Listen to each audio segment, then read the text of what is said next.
Doutor Rafael, esse ano tem eleições municipais, mas tem uma outra eleição que é muito importante para a classe dos advogados, né, que é a eleição para a nova diretoria da OAB. O senhor considera a OAB como um órgão importante, não só para os advogados, mas para a sociedade? Maurício, bom dia. Obrigado pela visita. Um prazer recebê-lo aqui no meu escritório. E, sem sombra de dúvidas, Maurício, a OAB, ela e eu falando como advogado, ela é, a meu ver, o maior e mais representativo órgão de classe do Brasil, sem desrespeitar qualquer outra categoria profissional. Mas eu gostaria de dizer isso porque a OAB, ela esteve presente nos maiores e mais graves momentos históricos que o nosso país já viveu. E para mim, como eu disse, né, o maior órgão de classe que, no entanto, precisa resgatar o seu respeito e a sua credibilidade perante toda a sociedade. Esse respeito e essa credibilidade que, a meu ver, foi se perdendo ao longo do tempo, não só em relação à instituição OAB, mas em relação a todas as instituições do Brasil. Infelizmente, houve uma perda de credibilidade generalizada em relação às instituições, e dentre elas a OAB. Então, portanto, sendo este órgão de classe tão representativo e tão importante para a sociedade em geral, mas também para o advogado, mas também para a advogada, precisa ser repensada a sua forma de atuação e o resgate da sua credibilidade social. Quando é que isso se perdeu, doutor? E o senhor está falando isso em nível local, em nível estadual, em nível federal? Não, eu entendo que quando eu falo em credibilidade da OAB, eu falo credibilidade da OAB geral enquanto órgão. E você dizendo, quando é que se perdeu? Eu quero mencionar um ponto que é uma dor da advocacia e que eu vejo que os advogados entendem que por isso há uma perda de credibilidade em relação à OAB. É quando eu digo que nós não temos, enquanto advogados e advogadas, a oportunidade de escolher os nossos representantes a nível federal. Como você iniciou sua entrevista, nós teremos este ano as eleições para a OAB e nós escolhemos os nossos representantes a nível local. Quando eu falo a nível local, eu falo subseções, e a nível estadual, quando eu falo estadual, eu falo seccional. Agora, o Conselho Federal da OAB, que é o que nos representa no nível nacional, nós não podemos votar, nós não escolhemos. É indicação. É indicação, é escolha que parte dos presidentes das seccionais, que são os presidentes das OABs estaduais. Então, a gente não tem esse voto direto.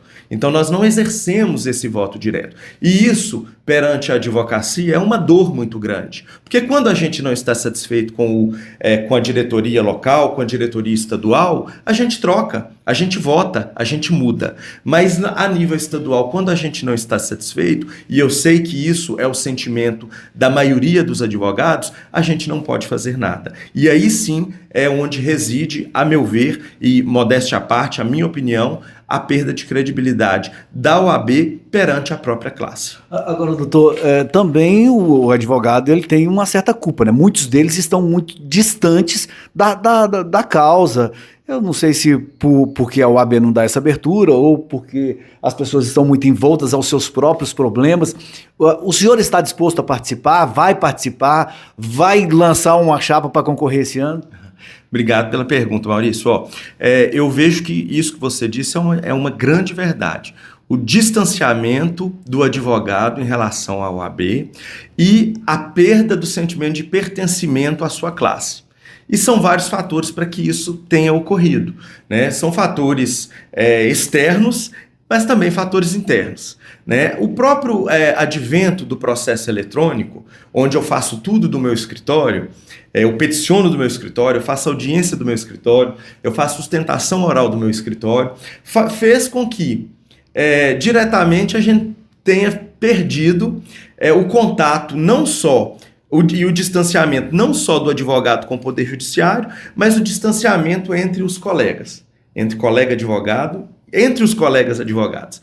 E respondendo a sua pergunta, eu estou colocando meu nome à disposição aqui em Patos de Minas, para o alvedrio, para o crivo dos colegas e das colegas advogadas, e vem disso, não partiu necessariamente da minha escolha. Eu fui procurado por alguns ex-presidentes que representam muito para mim, que são muito importantes, né, como colegas e também tiveram a sua importância na construção da OAB de Patos de Minas, e eu gostaria de mencioná-los, que são a doutora Miriam Gontijo, o doutor José Ricardo Souto e o doutor Rodrigo Cansado, e eles, juntamente com alguns outros colegas mais jovens, mais experientes, colegas que são próximos a mim, me procuraram e têm me procurado para que eu disponibilize o meu nome. E eu tenho dito a eles que, se for para disponibilizar o meu nome para um projeto que signifique a união da advocacia, a retomada da união da advocacia, a retomada do sentimento de pertencimento do advogado para com a OAB, para com seu órgão de classe, o meu nome estará à disposição. Se significar, inclusive, renovação, aí sim eu estou disposto a colocar meu nome para vamos dizer, para o crivo do advogado e da advogada militante inscrito em Patos de Minas. Como é que está esse processo, doutor? Está em construção? Como é que está isso? As eleições ainda ocorrerão no dia 17 de novembro, então há menos de 2 meses. Então eu estou me movimentando nesse sentido, ouvindo pessoas, ouvindo colegas, inclusive anotando no meu caderninho aqui as demandas e os reclamos que eu tenho ouvido dos colegas quando eu vou ao fórum, quando eu encontro, eu tenho visitado alguns escritórios, né? Então isso da minha parte está sendo construído. Está sendo construído de uma forma bem propositiva e de muita boa vontade. Então, pelo que eu entendi aqui, o senhor colocou o nome do senhor e o nome já foi aceito, então a chapa do senhor está sendo construída, vai ser colocada a apreciação dos advogados de Patos de Minas, então, para a eleição que ocorre em novembro. Essa chapa vai ser inscrita? Vai ser, meu nome está colocado, não só o meu, mas porque nós temos uma diretoria, né? Então, junto comigo, são 5 membros de diretoria e, a partir deste ano, 8 membros compondo o conselho subseccional, ou seja, 8 conselheiros. Então, é uma chapa de 13 pessoas e eu estou mobilizando colegas que eu considero que vêm a somar, principalmente colegas que ainda não tiveram a oportunidade de participar da OAB local, para que eles possam vir dar a sua contribuição. Essa entrevista que o senhor está dando aqui, doutor, é a primeira entrevista do senhor nesse processo eleitoral? É isso? É a primeira. Eu fico feliz de você porque provavelmente você deve ter ouvido, seu irmão é advogado, doutor Farley, e as pessoas conversam, os colegas conversam, e aí eu te agradeço por você me dar essa oportunidade para eu externar, né, essa disponibilidade de vir a contribuir para esse processo que eu digo. Participarei, se for significar um processo de renovação e um processo de mudança. Eleição novembro, e esse ano de uma forma diferente, né? O advogado não vai precisar ir na OAB. Não, infelizmente não, porque tira esse corpo a corpo, né? Tira essa coisa que a gente acha própria de eleições, que é de estar ali cumprimentando o colega, conversando com o colega, porque a partir desse ano, nessas eleições que vão ocorrer no dia 17 de novembro, elas vão ocorrer eleições online. Nós vamos votar de onde estivermos, do seu escritório, da sua casa, se estiver viajando do lugar que você estiver, por meio do seu certificado digital. Então será, pela primeira vez na história, as eleições ocorrerão de maneira online, totalmente online, tanto para a escolha da diretoria local, quanto para a escolha da diretoria estadual. Qual que é o recado que o senhor deixa para os advogados? Eu deixo um recado primeiro, de sentimento de pertencimento que a gente quer resgatar. Primeiro recado que eu deixo para o colega, de sentimento de respeito que a gente quer resgatar.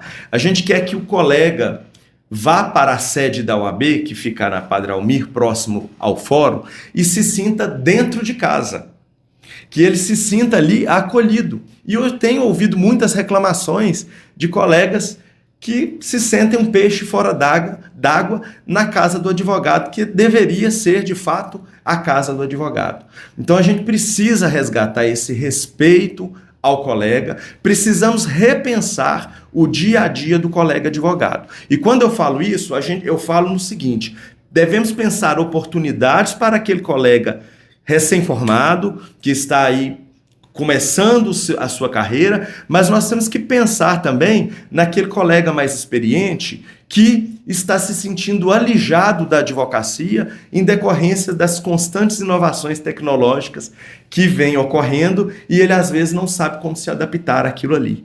Então nós temos uma tarefa muito árdua. Nós temos que pensar numa advocacia que vai desde o recém-formado até aquele advogado que de repente tem 30, 40 anos e deixou ali de trabalhar com processo em papel e foi trabalhar com processo eletrônico. Às vezes não sabe acessar um processo, cada tribunal usa uma plataforma diferente, e isso faz um nó na cabeça dos mais jovens, você imagina os mais experientes. Então a gente precisa resgatar tudo isso e valorizar o advogado. O jovem, o advogado com a média experiência e também o advogado mais experiente, que, como eu te disse, às vezes se sente alijado da advocacia. O meu recado, finalizando, é que a gente quer resgatar o respeito que o advogado deve ter, não só entre os seus pares e o poder judiciário, mas também o respeito entre a sociedade no geral.